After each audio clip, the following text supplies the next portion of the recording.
really good answer. Now, I think you answered my do you think Jane will always be relevant to us question. So what do you think that Jane's novels can teach us today? Is it that you should marry for love, or is it that you should always try and overcome your obstacles no matter what they may be? What about Jane can people really take away today? I think that there's a lot in Jane Austen's novel that actually looks at issues that women faced 200 years ago and still face today. Decisions of whether you're married, why you're getting married. In those days, a lot of it was to do with making connections, whether you were marrying for money, or whether you were marrying for love. But actually, for most people, it was a balance between the two.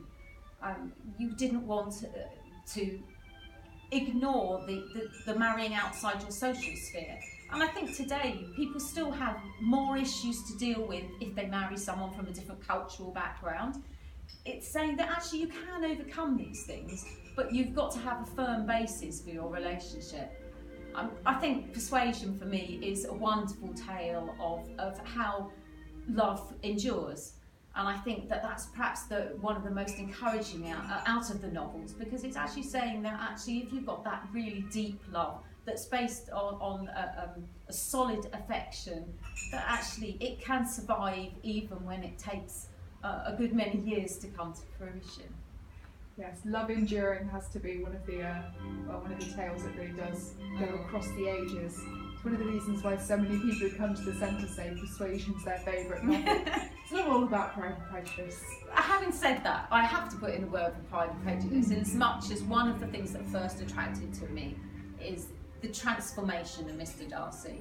And to me, that's what the book's all about. It's the character who's very conceited and full of himself, and actually realises that that's actually not enough for this woman. That it's not enough to be able to offer her money and a position.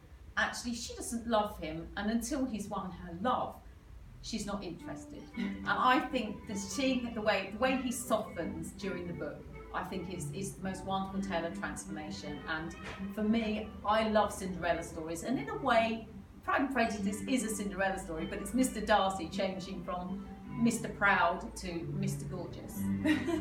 Yeah, it's a good way of describing it. So